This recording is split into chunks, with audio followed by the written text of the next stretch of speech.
I wanted to start by saying good evening, ladies and gentlemen. My name is Brooke Rogers, and I am the Deputy Head of the Department of War Studies. I would like to extend a warm welcome to King's College London and to thank you for joining us to celebrate the first anniversary of the King's Wargaming Network. It's also an opportunity to say the beginning of our fond farewells to Phil Sabin, who's been with King's for 35 years. He was very kind and said I wasn't born yet when he began here, but I don't think that's true. In fact, I'm quite sure it's not. Phil has assured me that he intends to stay involved with the department and the network, and we will keep in touch with him and welcome him back with open arms, and also ask for his advice and input through his many, many years of experience in this area moving forward. I was looking over the creation of the Wargaming Network as I was away when it was created, and I was looking over some of the old notes, and I saw that Professor Wynne Bowen, the head of the School of Security Studies, set this firmly within the vision of the college, driving the creation of the Wargaming Network during his opening remarks at the network launch last year. He noted that the School of Security Studies identified wargaming as a priority area in line with the King's Vision 2029, with the goals of advancing and democratizing wargaming education, developing wargaming as an academic discipline, and applying wargaming to generate and deliver big ideas in service to society. As such, the King's Wargaming Network has been designed to serve as a hub that enables engagement with world-class wargaming scholars, practitioners, and emerging talents, and invests in a diverse community of staff and students interested in being involved in studying, researching, and applying games and simulations. It's very much looking at the way in which we understand the issues theoretically and looking at the real-world applications and the impact of those theories on real-world applications, both pushing and pulling ideas and methods into and out of the network.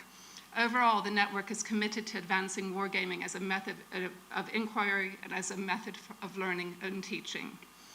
It has been a busy but successful year for the fledgling King's Wargaming Network. I had the pleasure of reading one of the reports on the activities, and it was reams and reams of funding, of projects, of outreach, of input, and I have to admit I run quite a few projects, and I wish that I had the momentum and the level of activity that the Wargaming Network has had in just 1 year.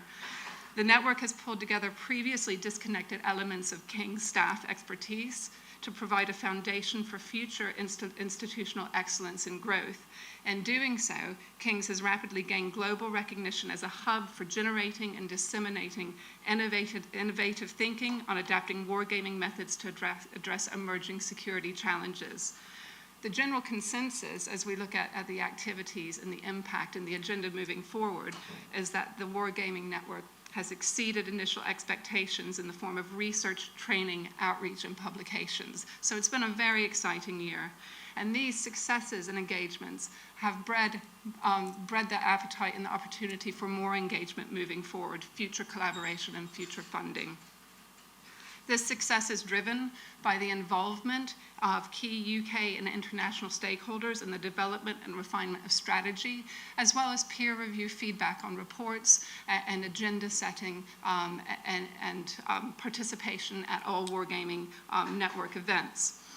The strategy is built upon 5 key objectives. The first is to build and develop a demonstrable institutional capacity to lead in wargaming research and education. The second is to develop, test, and refine a strategy for long-term competitive advantage. Third is to empirically demonstrate an urgent academic and policy need for wargaming research and education, adopting a unique King's approach to measure the progress towards addressing this need. Fourth is to develop and communicate a King's Wargaming research and education brand to increase the university's global profile. And I've seen quote after quote where dignitaries and international partners are noting that King's is very much the go-to place, the leader in terms of wargaming thinking and practice.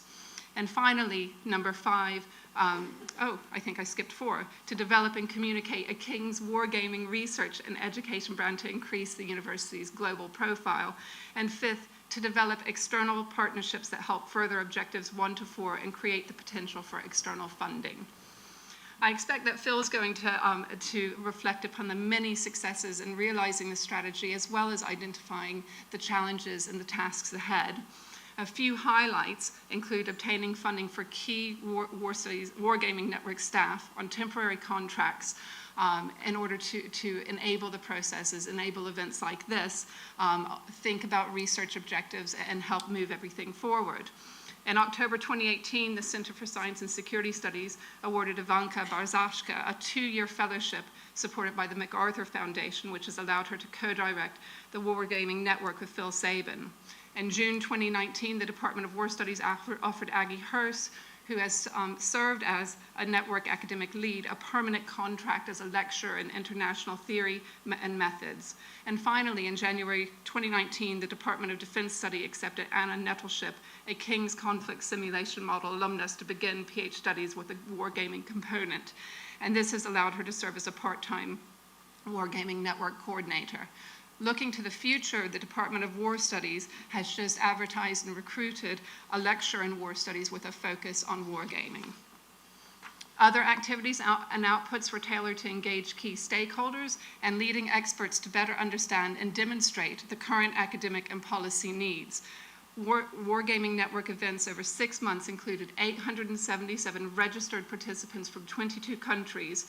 For example, the public lecture series on wargaming resulted in 3 lectures with 572 registered attendees from 19 countries. Podcasts of the 3 lectures had 12,319 listeners on SoundCloud from 4th December 2018 to 4th August 2019, and 3,070 viewers on YouTube. Additionally, the Wargaming Network finds itself facing one notable strategic challenge that I think they really weren't expecting. It's produced a level of, the Wargaming Network concept has produced a level of global engagement beyond what they originally conceived. It has galvanized such a diverse community of interests who wish to be members of the network that they really, really need to think of the ways that they're going to enable this community and enable this engagement in order to realize the impacts that they hope to achieve. Finally, I had the opportunity to be involved in the recruitment process for the War Studies lectureship with expertise in wargaming. In doing so, I discovered that I am a closet wargamer. I didn't actually really think I knew what the concept meant, and I sat and listened to the individuals presenting and thinking, this links to my field. I'm a behavioral scientist myself. I've always been a little bit of an odd fit in war studies, but we're an incredibly multidisciplinary community. And I think that my colleagues who are sitting in that room have moved from looking through the windows and watching everyone working through the simulations and playing the games to actually seeing links with their own research. My behavioral science approach utilizes crisis simulation and exercising whilst examining the impact of information or communication injects during extreme events. I'm excited that I've actually discovered links with a whole new world and look forward to learning about and applying wargaming theories and techniques to my own work. I will now hand over to Ivanka Barzashka and Phil Sabin to lead the charge on our discussions this evening. And the main topic of focus is what is the future of wargaming as a method of inquiry and as a method for learning and teaching. Thank you.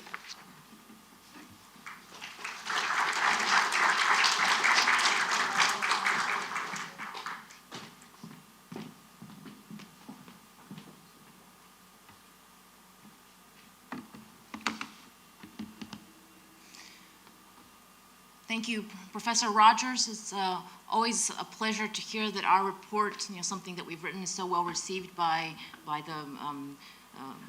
our heads of department, and indeed in founding the Wargaming Network, this was possible by the support of the Department of War Studies, by the School of Security Studies, and by the faculty of Social Science and Public Policy. So we're very, very grateful for the support that our leadership has provided. So ladies and gentlemen, on behalf of the Wargaming Network, I'm delighted to welcome you to our public lecture on the future of wargaming. And so this lecture concludes 2 days of events here at King's College in London to mark 3 important milestones. The first, as Professor Rogers mentioned, is the celebration of the first anniversary of the Wargaming Network. So we established the Wargaming Network in December 2018 with the aims of advancing wargaming as a method of inquiry and as a method for learning and teaching. And we did so as a reflection of intellectual humility at a strategic inflection point. a recognition that we need improved tools for understanding and addressing security problems, in addressing security challenges in a new era marked by major power rivalry. So second, we're celebrating the network's co-director and co-founder, Professor Phil Sabin, for his 35-year contribution to the university and to society. And third, we're hosting the first King's Alumni Weekend, bringing together students, staff, and alumni who are playing and will continue to play important roles in the revival of wargaming across the globe. Over the past year, we have organized activities around the issue and the problem of examining fundamental challenges for adapting wargaming theory and practice to usefully address contemporary security problems facing the UK and its NATO allies. In this process, we've learned three things. The first is that there is a gap between the high policy interest and expectation that wargaming can deliver. So we have a policy expectation that is quite high, and at the same time we have the state of the art in wargaming theory and practice, which is significantly below that expectation.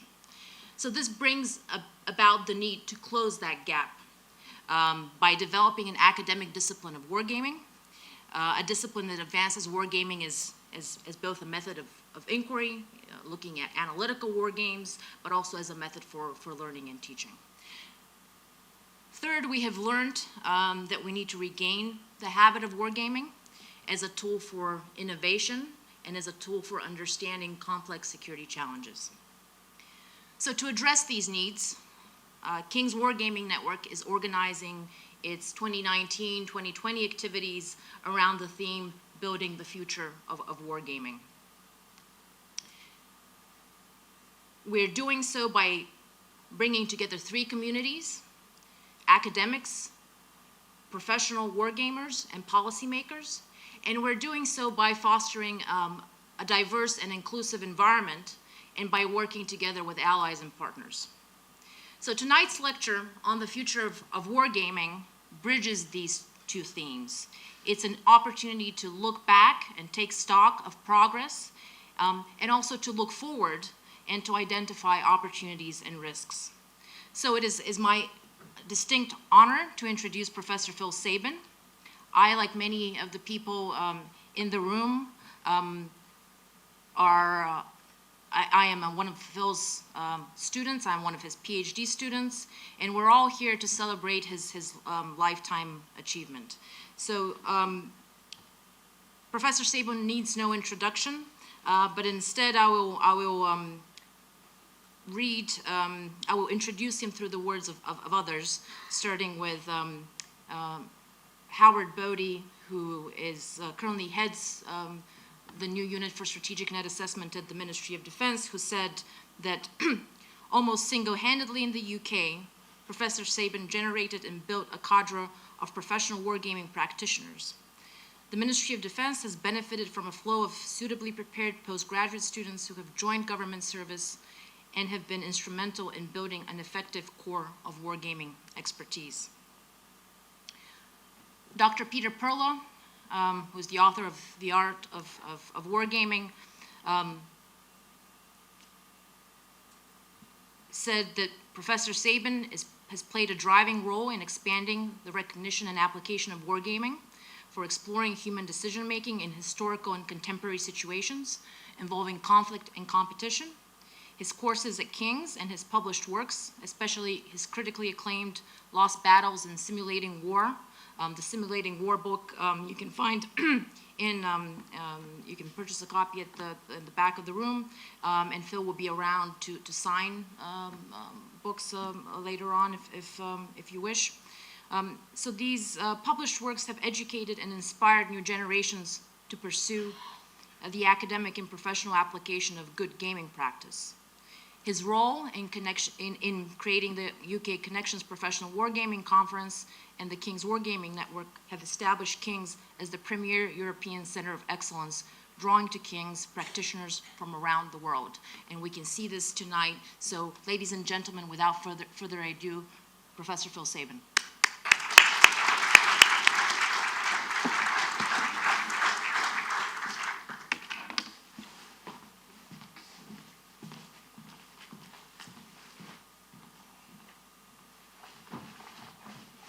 First find the lecture. It's in here somewhere. Wouldn't that be a problem? Right, and now find my slide. A second. That's the one. And there we are. Okay, so thank you, Brooke and Ivanka, for those wonderful introductions, and they've given you a good feeling, of course, for the great successes of the Wargames network. Due, I have to say, more to Ivanka than to myself. She's really been utterly stellar in this regard.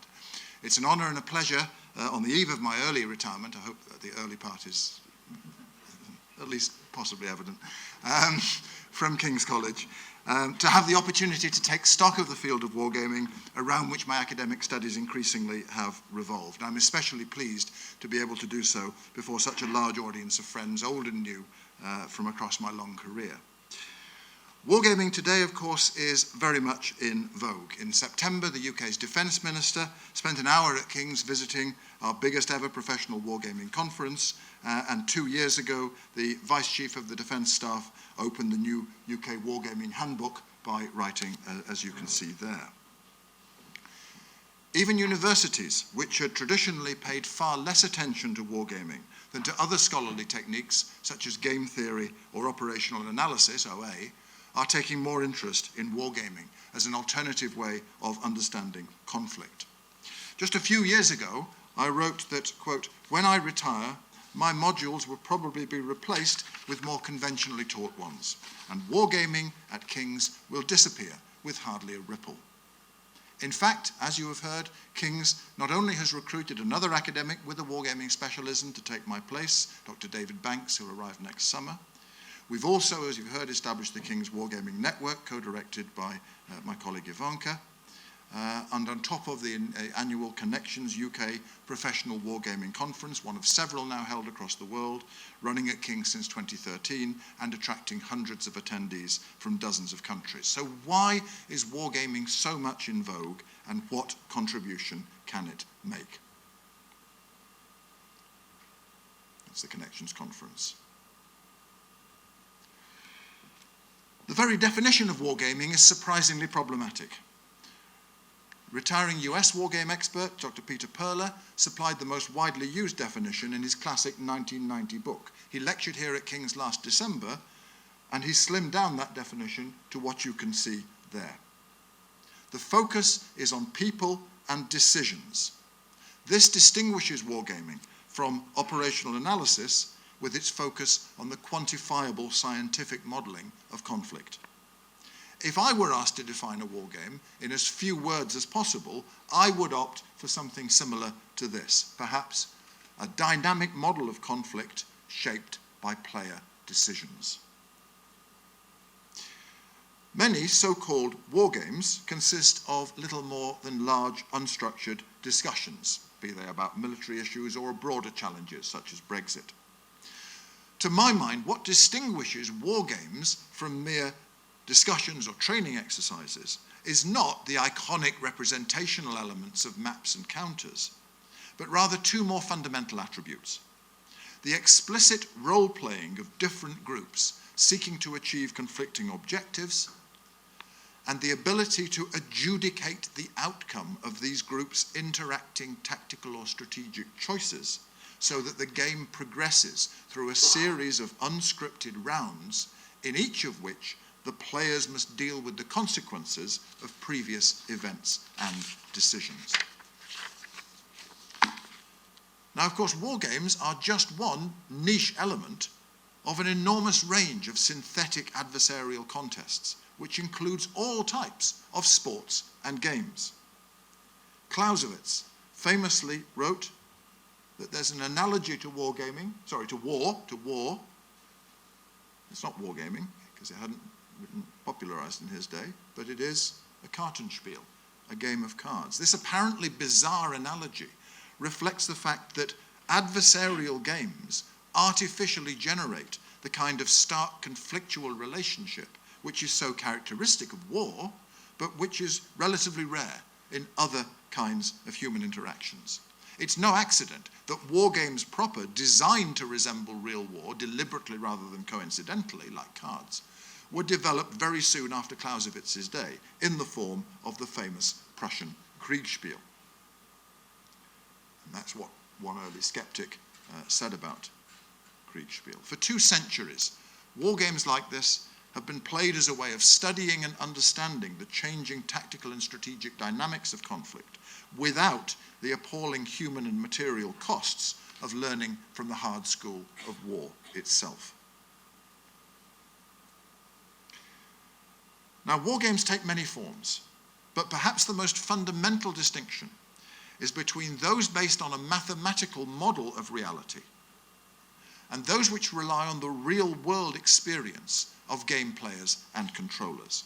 In the first type, one or more designers create an entire self-contained game universe, akin to the rules and components of chess, within which players may compete without the designers themselves having to be present, without even the need for an umpire to decide who prevails, since everything is laid out in the game rules.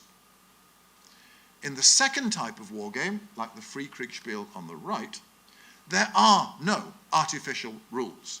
The game works only by the players and umpires constantly shaping their decisions and judgments in the synthetic scenario according to what seems to them realistic if the events were occurring for real. Rules-based wargames today have the significant advantage that they can be programmed into computers via a string of binary code, thereby creating a pick-up-and-play experience in which players are presented with a graphically intuitive display of the information which they would have available within the virtual world.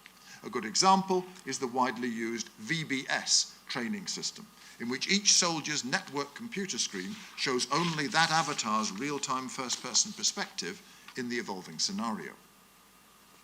As artificial intelligence, AI, and machine learning continue to progress, it also becomes possible for computers to imitate effectively the decisions of human players in rules-based games. We see that, of course, through the growing AI mastery, not only of chess, but now also of vastly more complex games such as Go and StarCraft. As Air Marshal Stringer said in his lecture here in April, this potentially allows automated iteration and repetition of wargames, overcoming the limited availability of live human players, blurring thereby the boundary between wargaming, game theory, and operational analysis.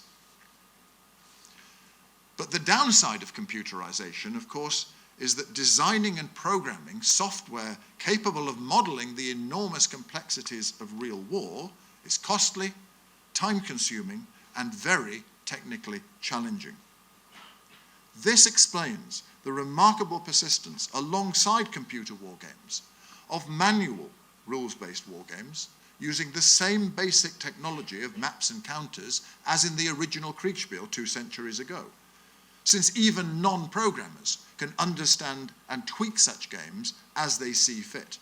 An excellent example shown here is the UK's Rapid Campaign Analysis toolset. This was commissioned after the Libya War of 2011, revealed the inflexibility of available computer wargames in coming to grips quickly enough with such unexpected challenges. Physical maps and playing pieces also offer a more attractive and socially interactive play experience. And so some wargames, like my own Lost Battles system, like the Signal game developed by the Carnegie-funded Project on Nuclear Gaming, use these physical components wherever possible, even though they've also, as you can see, been digitized for play on computer screens. So that's rules-based wargames. Wargames which depend partly or entirely on player experience and judgment, rather than formal rules, lack the comprehensive mathematical models which are a precondition for full computerization. talking war games such as this are the most common form in use by governments, armed forces, and universities today. They don't require any familiarity with artificial game rules, and they're flexible enough to model anything from platoon attacks, as here, to international crises. And by the way, the guy there, Tom Mowat, sitting just there, is one of our leading defense wargamers with his head in his hands there. But he's there advisedly and deservedly in several of my slides. The cost of this flexibility and accessibility is that such wargames depend critically on the knowledge, design expertise, self-confidence, and standing of game controllers such as Tom. On the many occasions when inexperienced individuals are tasked to run a wargame, the activity usually degenerates rapidly into a mere discussion session or rubber stamping exercise. And even if experienced game controllers are available, adjudication of events and outcomes in judgment-based wargames raises severe dilemmas in its own right. In rules-based wargames, stochastic variation, due to the multiplicity of detailed variables, may be allowed for through simple randomization of individual outcomes within a specific range, using random number generators or dice or whatever. In judgment-based games, however, it's tempting for umpires to select what they consider to be the individually most likely outcome at every stage of the game. Actually, of course, this makes the overall pattern of events in the game far too average, since individually unlikely surprises or accidents become statistically almost inevitable in the real world after enough different events. Not everything happens the most likely way. Game controllers can instead exploit their godlike authority by deliberately seeking plausible but worst-case outcomes, which test the players to the maximum.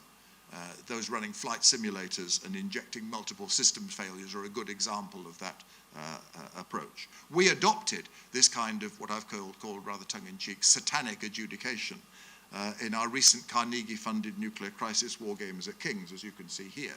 The object being to make it harder for the teams to step back from the brink. But by doing so, this kind of instrumental selection of outcomes by game controllers distorts the representativeness of wargame results and may, of course, make players feel like puppets of capricious and subjective authority.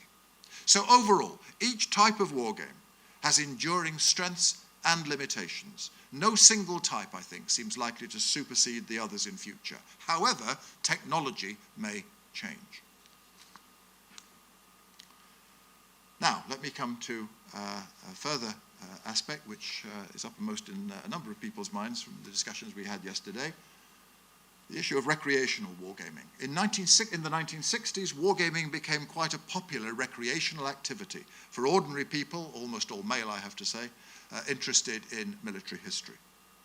And then when computer and console games, with their ever-increasing processing power and graphics capabilities, developed from the 1980s onwards, wargames such as the Call of Duty or Command and Conquer series became truly mass-market entertainment products, played by an ever-increasing proportion of young people around the world. And that's even if one discounts the parallel rise of fantasy games such as Dungeons and Dragons and Unreal. Professional wargaming has had a decidedly ambivalent relationship with this growing wargame hobby. On the one hand, many professionals, including myself, play and perhaps design hobby games in their spare time, thereby honing their experience with game mechanisms. Unlike the great majority of professional wargames, hobby wargames are unclassified and openly available, and they've now built up into a massive corpus of many thousands of different titles, accompanied by lengthy reviews in specialist journals and hobby websites. The best recreational wargames are at least as detailed and well-researched as most professional wargames, and have often been adapted as commercial off-the-shelf COTS products for professional use. Again, the VBS computer game, as you can see here in its civilian incarnation, being perhaps the prime example. On the other hand, the most popular and famous hobby wargames, like Call of Duty, are very much entertainment products. Their yawning Hollywood-style inaccuracies tend to sully professional wargaming by association, despite attempts to distinguish the latter with the epithet serious games. Air Marshal Stringer here in April noted that the rise of the hobby actively stigmatized wargaming in a military culture wedded to more muscular and extrovert diversions than playing soldiers. Dr. Yuna Wong, in her own King's College lecture in January, pointed out that many current wargames professionals develop their skills partly by playing and designing hobby wargames, rather than by branching out from established academic disciplines. And this helps to explain the precarious legitimacy and the theoretical isolation of the wargaming profession. It means that the most experienced wargame practitioners often lack formal disciplinary credentials of the kind which Dr. Wong hopes to develop through new academic programs in the wargame field. And the biggest difference between professional and recreational wargames is that almost all the professional games model contemporary or potential future scenarios, while the great majority of the hobby games model wars, as you can see, of the recent or distant past. As a military historian, I'm an exception to this in that my own wargame designs, as published in my 2 latest books, also have an historical focus. They cover conflicts from ancient times to World War II. But, as Robert Citino ruefully notes, most professional military historians tend to shun the commercial wargame as a legitimate tool of knowledge and research.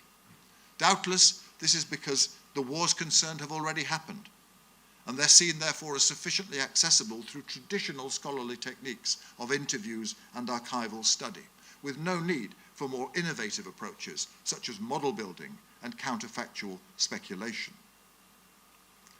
Although wargaming has certainly become more respectable recently in universities as a technique for studying present and future conflict scenarios, its utility to cast extra light on past conflicts seems likely to remain controversial, to say the least. The saving grace of historical wargames is that they allow rule systems to be trialed and refined against situations with a known course and outcome, thereby helping to make their use in studying future scenarios a little less speculative.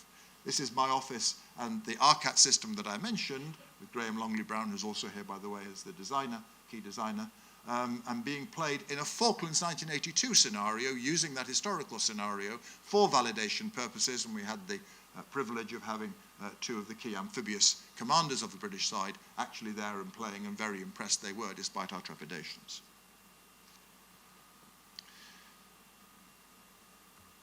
Let's move to the human element. As I said at the outset, what distinguishes wargaming from automatic simulation models of conflict is the central role of player decisions in shaping how the contest proceeds.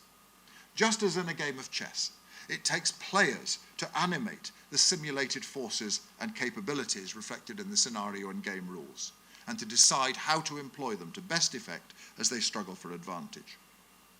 The most effective wargames often are those which model real-world contests in which there are few, if any, effective limits on what can be done, except for those imposed by the laws of physics. In such cases, the game system only needs to perform the relatively uncontroversial task of codifying the physical capabilities available to the antagonists, leaving the players free to experiment and duel to their heart's content. Perhaps the most famous success in wargame history fell into precisely this category. From 1942 onwards, the Royal Navy's Western Approaches Tactical Unit, Watu, managed to model the known physical characteristics of merchant vessels, escorts, and U-boats in terms of speed, turning circle, visibility, armament, and so on, allowing players, including, as you can see, many young women representing the opposing captains, to experiment assiduously to discover the best tactics to protect the convoys. Paul Strong from DSTL is here, I think, and he is someone who's written extensively on this Watu example. If we had a similar challenge today, doubtless we could tackle it even more quickly and effectively, we'd simply apply computer AI programs like AlphaZero and DeepMind to come up with the optimum approach, just as they've done to games like Go. Unfortunately, the kind of challenge faced by Watu increasingly is the exception rather than the rule. And I see two big problems with using wargame techniques, whether with human or AI players, to study more representative modern tactical or strategic challenges. First, wargames by their very nature have one inevitable artificiality, namely that unlike in real war, nobody really dies. Now, I'm not sorry about that. It's obviously a very welcome characteristic. It allows users to learn from their mistakes without the fatal consequences of similar experiential learning in real conflicts.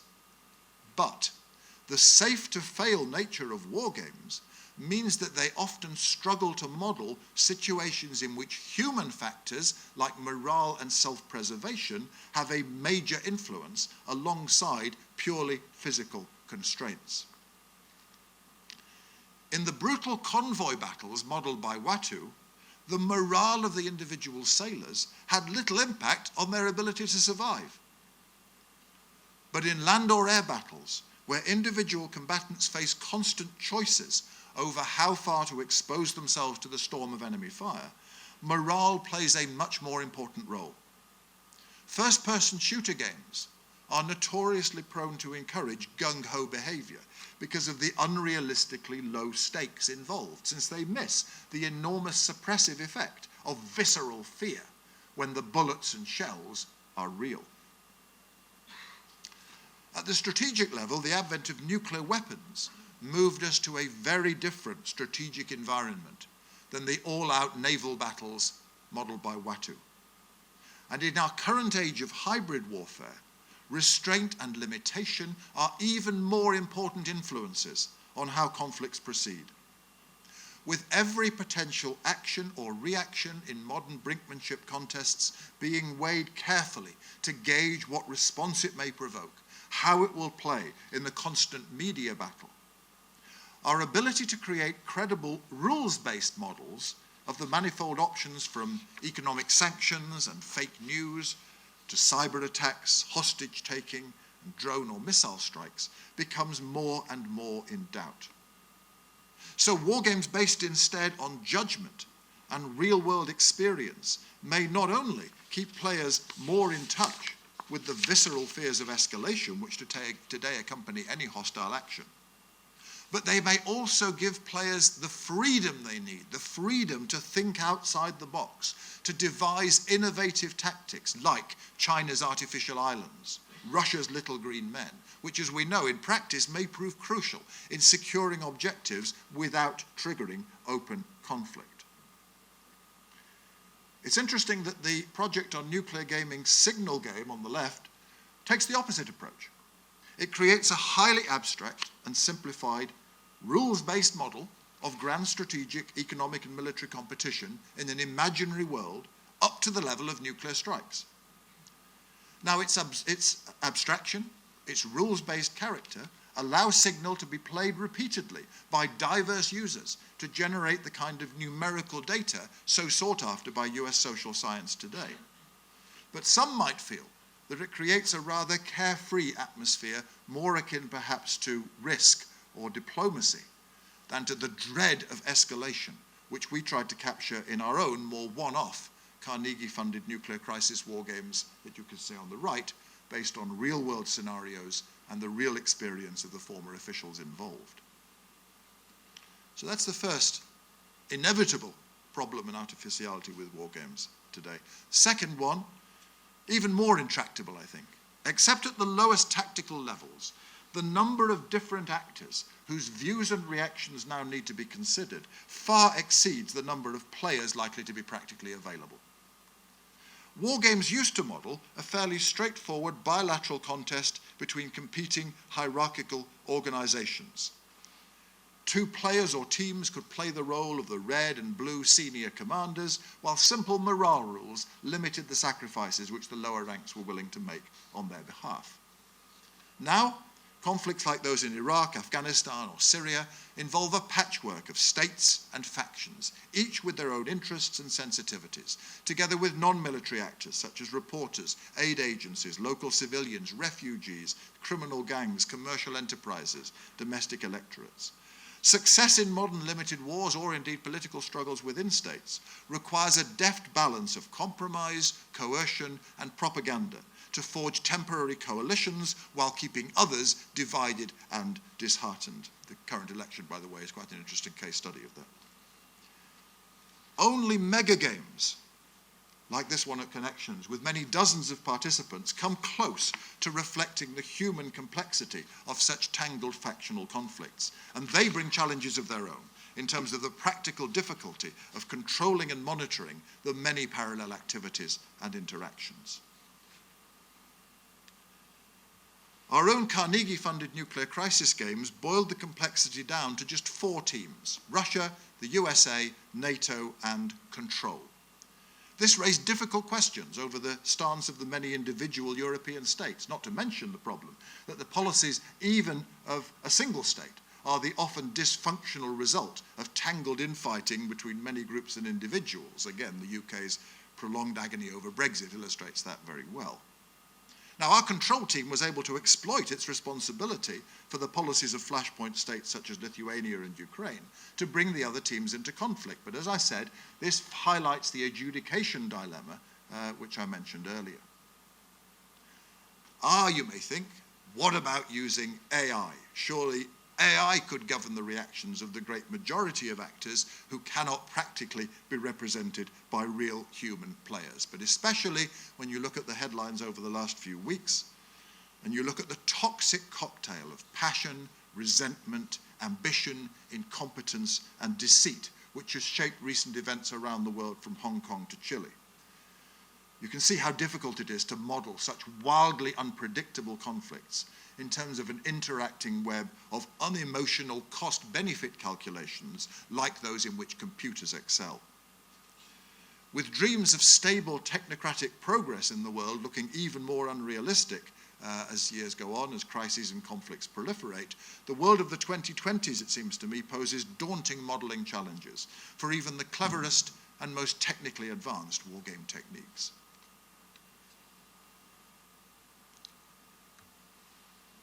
Okay, let's talk about wargames and education. One frequent objective of professional wargames is to educate users about selected dynamics of the conflict concerned. The presumption of the teachers is that wargames offer a cost-effective way of transmitting the ideas concerned in comparison to other, more traditional educational techniques like lectures or reading assignments.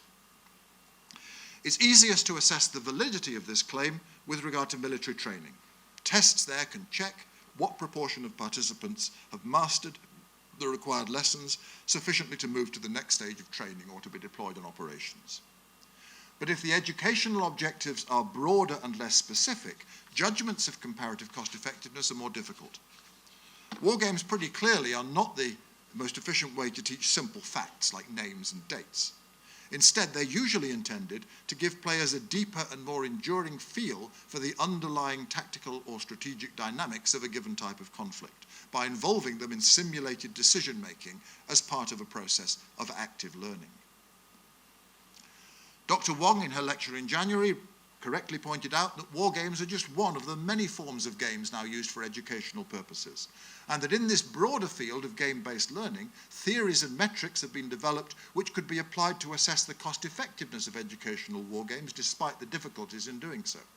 She also suggested that the best people to conduct this research are probably not game designers themselves who have vested interests in these things working, but actually other academics more interested in the theory and methodology of wargaming.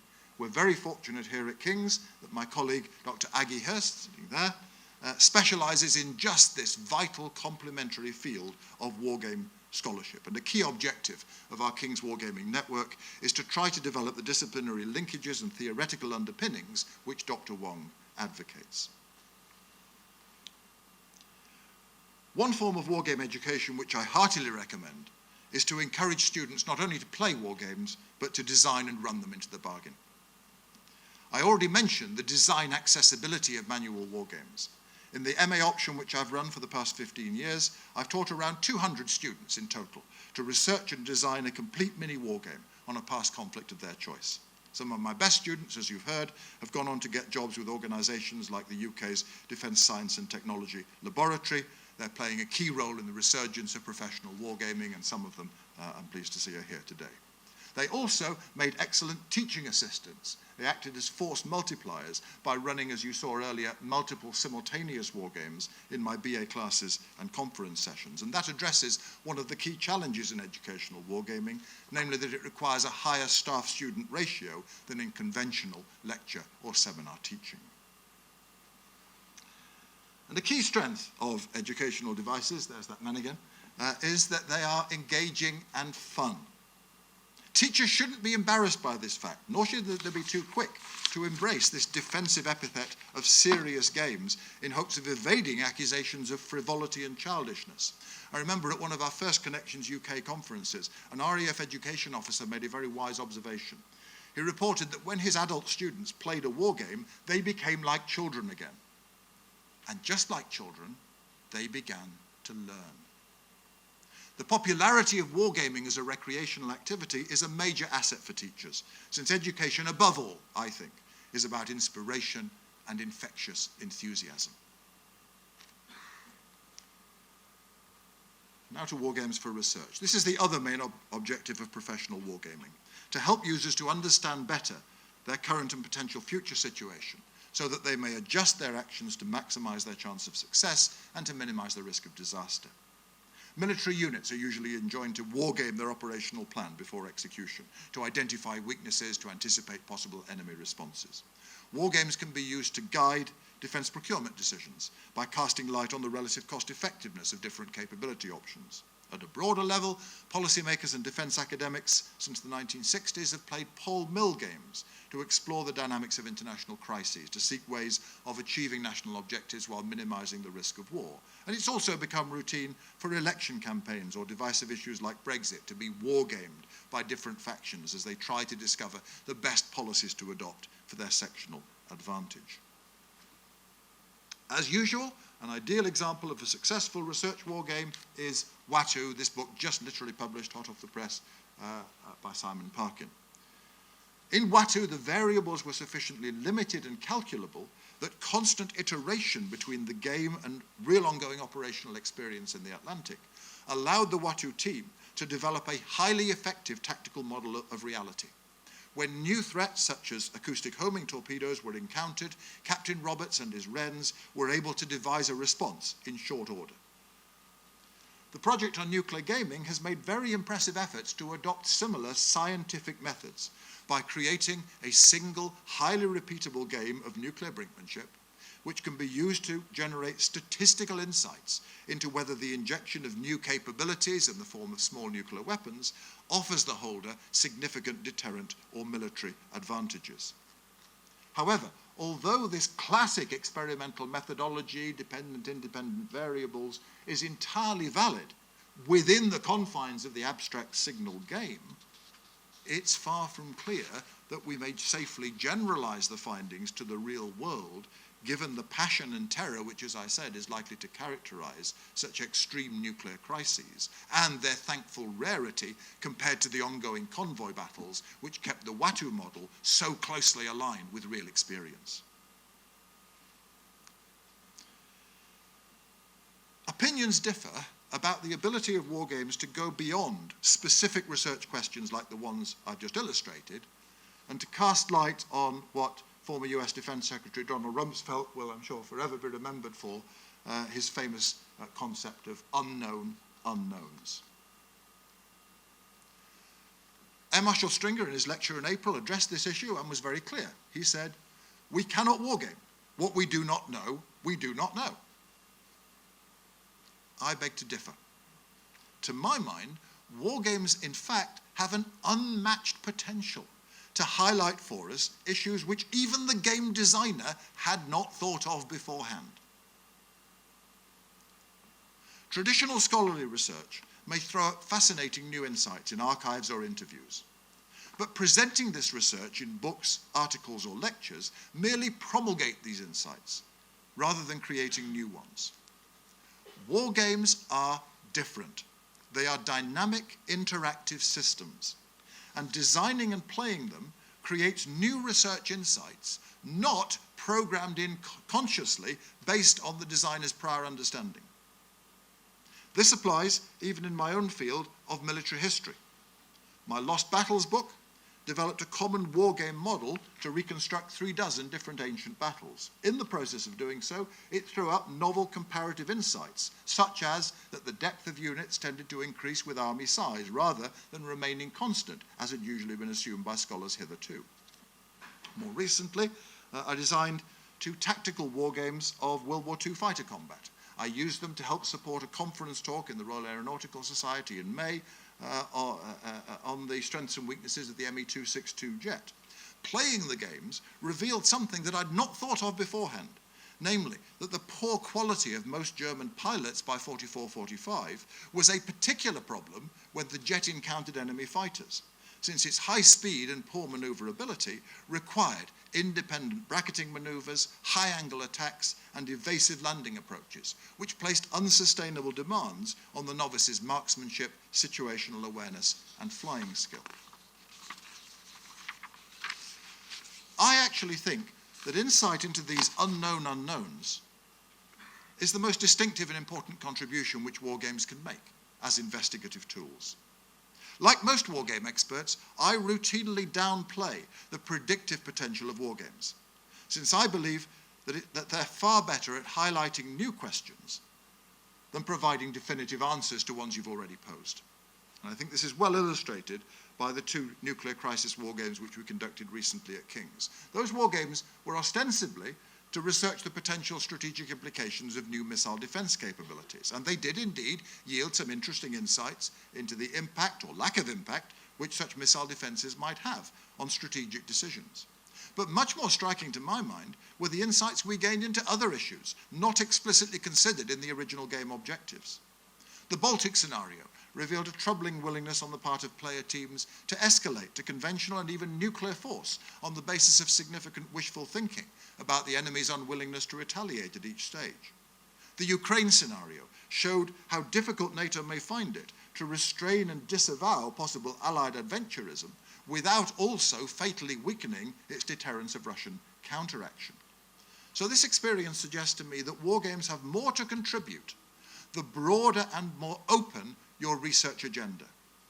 Narrowly focused questions about specific capabilities may not yield the best research value from wargames once you've gone to all the trouble of creating an entire virtual world with which to experiment.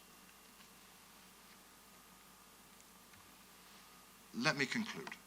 And while I talk, I put up some sources, websites and books which have appeared recently, very recently in the case of Graham Longley-Browns, who also is here today, from other institutions than just the Wargaming Network, so that you can take a note.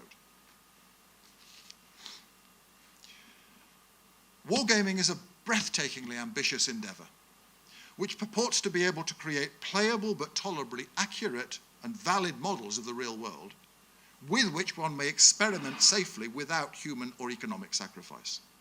To achieve this, it must make heroic simplifications and reduce the unimaginable complexity of the real world to just a few playable entities.